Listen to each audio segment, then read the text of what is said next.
Hello and welcome back to SEC Masters. It's our second lecture on the paper F6. In the first lecture, we have studied the impact of tax on economy, environment, and we have also studied how it impacts on the behavior of individuals and on the behavior of businesses. Now, in this lecture, we will start from the sources of tax law.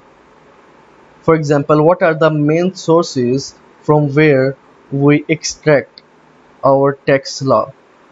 So here we have three main sources from where we extract our tax law. The first of all, we have tax legislation or statute. Secondly, we have precedents or case laws. And finally, we have HMRC guidance related to tax law. Now, if I talk about tax legislation or statute, then it is issued by government in the parliament. Okay, so because it is issued by the government, so it is necessary on every individual and on every business to follow them. While precedents are the decisions made by upper court in the past related to any specific case, now it's binding on the lower court to follow them. So these precedents also affect the future decisions related to the same case. Okay, so please remember, but only where the facts and circumstances of the new case are similar to the previous one. And finally, we have some guidance related to HMRC. For example, HMRC help us to interpret the tax law in a non-technical language, either through press releases or via publishing something on HMRC website. HMRC also publish some internal guidance manual for their own staff, and it's also remain available for the public, providing the interpretation of law. HMRC also provide guidance related to extra statutory concession. For example, it tells us the circumstances where HMRC do not apply the strict tax rules or law in any specific situation or case. Or it may also provide guidance through statement of practice, which sets out how HMRC intend to apply the law. For example, what was the basic reason to create any specific law? Next, we have a topic related to dishonest conduct of tax agents. Dishonest tax agent behavior can result in a civil penalty up to £50,000. If the penalty exceeds £50,000, HMRC may also publish the name of fined tax agent with the approval of tax tribunal. HMRC may also examine a dishonest agent's working record. Next, we have a topic money laundering regulations or MLR. Money laundering is the concealment of the origin of illegally obtained money. Right? So here we try to conceal or hide the main origin from where we obtained or generated the money. An individual is engaged in money laundering if they do the following. For example, if they keep illegal property, for example a property which has been created using illegal money, hidden, masked, transferred or removed from the UK, or if they acquire or have possession of a criminal property, and if they enter into any arrangement, or even if they become a part of any arrangement in which they know or even they suspect that it involves the acquisition of criminal property on the behalf of another person. And throughout the world, money laundering regulations are very strict. So all the businesses in a regulated industries are required to appoint a money laundering reporting officer, which is also known as MLRO. The MLRO will determine whether a transaction should be reported to the SOCA. SOCA is an agency which is also known as Serious Organized Crime Agency. Okay, so they will determine whether they should report a transaction to SOCA or not.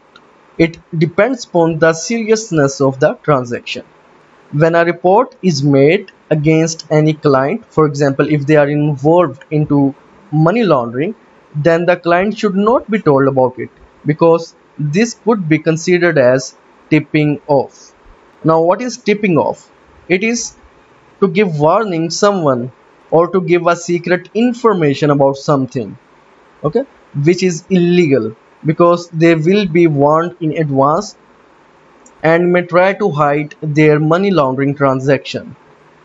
The duty to disclose the information to HMRC is not waived by reporting to SOCA. That means we should also report to HMRC as well as to SOCA. Okay, please let me correct the heading of our next topic. It is not money laundering regulations. It is related to UK tax versus overseas tax. So the UK has entered into double tax treaties with various countries, which means they don't have to pay double tax against a single transaction in each country. Now we have some role related to the European Union too. For example, the aim of European Union is to remove barrier and distortion due to different economic and political policies imposed in different member states. By member states, we mean all those states which are included in European Union.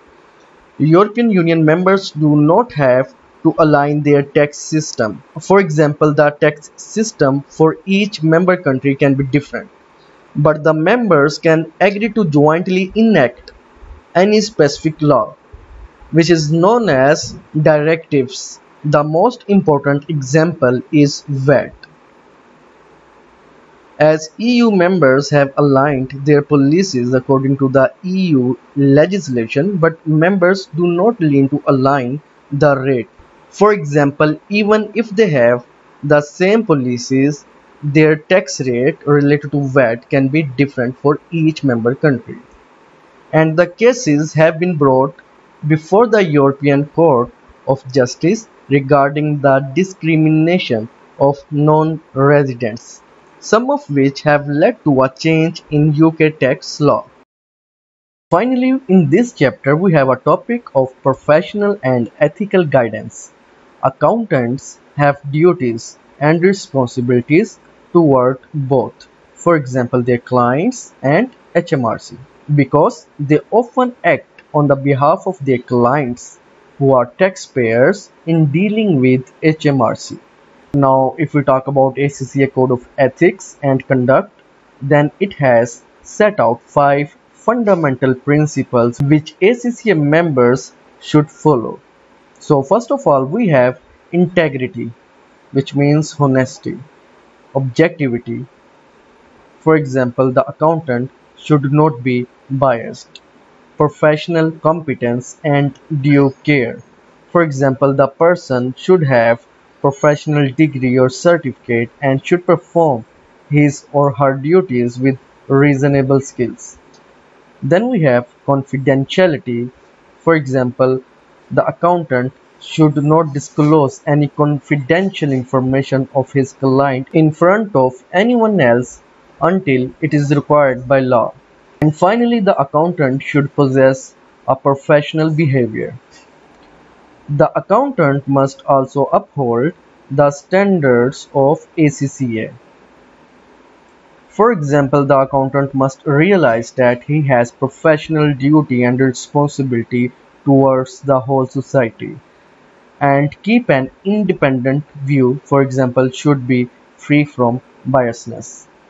Employers and clients must take an ethical approach to their work and maintain a high level professional services and performance all time during his or her duties. So that's all for this chapter. In the next chapter, we will start basic income tax computation. And in the first chapter of Kaplan's textbook, we have 6 test your understanding questions. These are your home assignments and you are required to solve them. And in the case of any question, you may ask. Thank you.